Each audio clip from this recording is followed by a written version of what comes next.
रुपया जिस स्पीड से गिर रहा है किसी भी देश की करेंसी इस स्पीड से नहीं गिर रही है। तो एसआईपी बंद करने वालों का रेशियो 85% पहुंच चुका है। ट्रंप का जो हाल है, जो जियोपॉलिटिकल टेंशन है, ये अभी और ज्यादा बढ़ने वाली है, इसके आसार है। एसआईपी बंद होने का रेशियो अभी और बढ़ सकता है। 85% लोगों ने एसआईपी बंद कराया है। जो लोग एसआईपी इन्वेस्टर हैं अब क्या करें, वो भी बंद कर दें।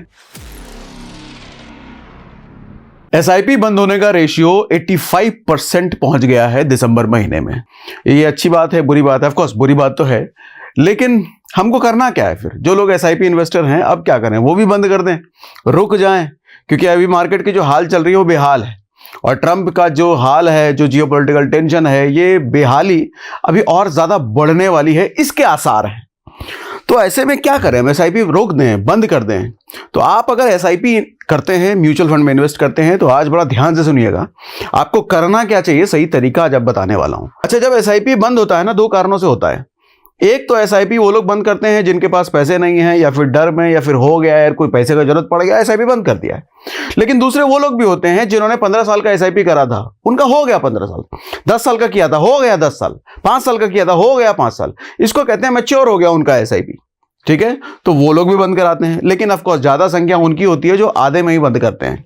ठीक है, अब ये हेडलाइन आप देखोगे तो ये कह भी रहा है कि दिसंबर में 60 लाख नए एसआईपी आए हैं, जबकि दिसंबर से पहले नवंबर में सिर्फ 57 लाख नए एसआईपी आए थे, न्यू एसआईपी। तो दिसंबर में नए एसआईपी होने का रेशियो बढ़ा है, लेकिन इसके साथ ही पुराने एसआईपी बंद होने का रेशियो भी बढ़ गया है। पुराने एसआईपी 51 लाख एसआईपी बंद हुए हैं, डिसकंटिन्यू हुए हैं, लेकिन नवंबर में ये 43 लाख ही थे। नवंबर में 43 लाख एसआईपी बंद हुए थे, जबकि दिसंबर में 51 लाख एसआईपी बंद हुए। लेकिन तो इसका मतलब यह है कि इनफ्लो भी बढ़ा है और आउटफ्लो भी बढ़ा है।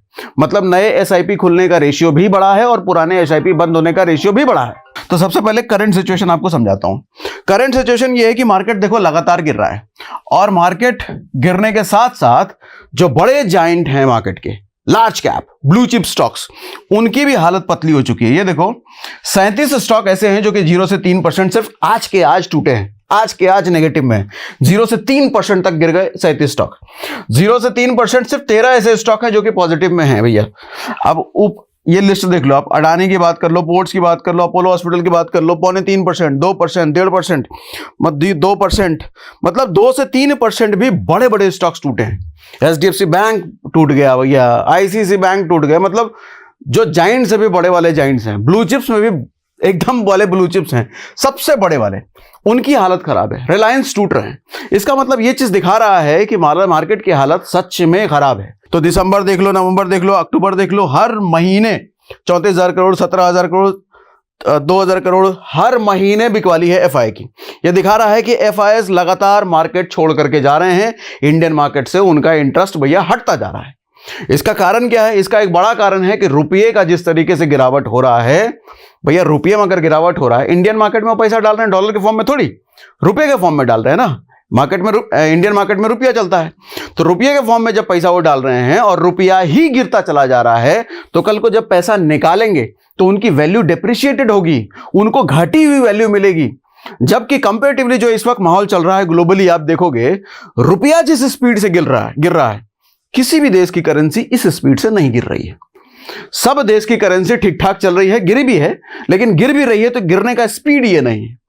तो रुपया का सबसे ज्यादा गिरना, एफआईएस को दूसरे कंट्रीज में, यूएस में इन्वेस्ट करना ज्यादा फायदेमंद दिख रहा है। अब जनवरी का डेटा, फरवरी का डेटा जब मार्च अप्रैल में आएगा तो आप देखोगे ये एसआईपी स्टॉपेज रेशियो 85% है ना। ये देखना 90, 95 या 100% क्रॉस करेगा, ये देख लेना। अभी बोल दे रहा हूं मैं, अगर यही कंडीशन चालू रहा तो जियोपॉलिटिकल टेंशन बढ़ रहा है, तो ऐसे में अब आपका सवाल कि क्या करें, हम बंद कर दें?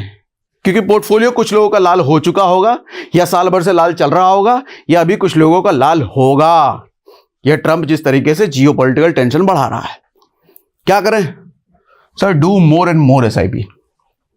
आपको पता है इन्वेस्टर्स के लिए मार्केट जितना गिरता है ये एक मौका होता है।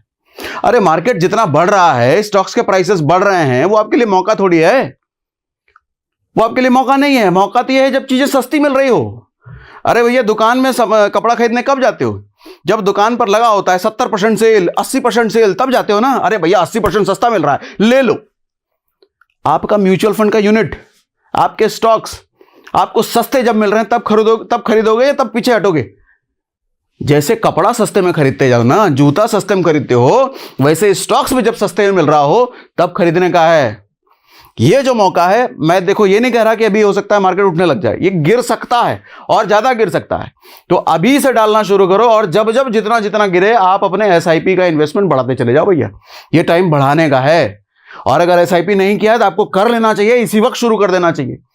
डीमैट अकाउंट का लिंक हम डिस्क्रिप्शन में दे के रखते हैं, फ्री है, कोई पैसा नहीं लगता। खुलवाओ, केवाईसी करो और एसआईपी करना शुरू करो, ठीक है। इसके नीचे भी होगा, डिस्क्रिप्शन में लिंक होगा, लिंक में देखो, डीमैट अकाउंट खुलवाओ, एसआईपी शुरू करो। ये समय है शुरू करने का और ये समय है अपने इन्वेस्टमेंट को बढ़ाने का।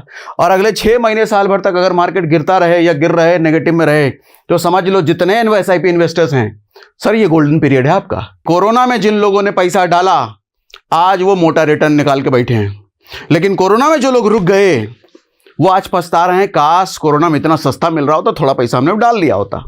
तो ये वही समय चल रहा है और हो सकता है और बुरा समय आए, क्योंकि ट्रम्प तो फुल टूस मूड में है लड़ाई झगड़ा करने के। ऐसे में आपका पोर्टफोलियो लाल होगा, लेकिन एसआईपी वाले रुकना मत भैया, ठीक है। चलो आज के लिए इतना ही।